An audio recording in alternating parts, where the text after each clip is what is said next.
mankind was one community.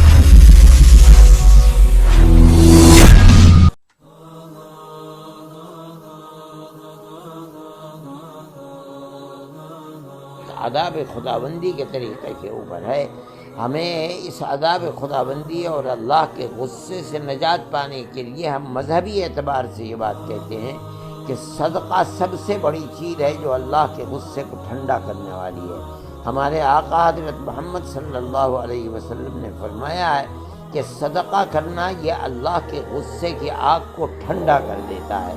اس لیے میں کہتا ہوں کہ جن لوگوں کو اللہ نے کھانے پینے کی سویدھا دی ہے ان کو یہ چاہیے کہ وہ اپنے دائیں بائیں لوگوں کو دیکھیں، چاہے وہ ہندو ہوں چاہے وہ مسلمان ہیں. اگر غریب لوگ ہیں تو ان کی مدد جتنی بھی اللہ نے کسی کو دیا ہے، جتنی بھی اس کے اندر طاقت ہے، وہ دوسرے کی مدد کرنی چاہیے اور اس کے اندر دریغ نہ کرنا چاہیے.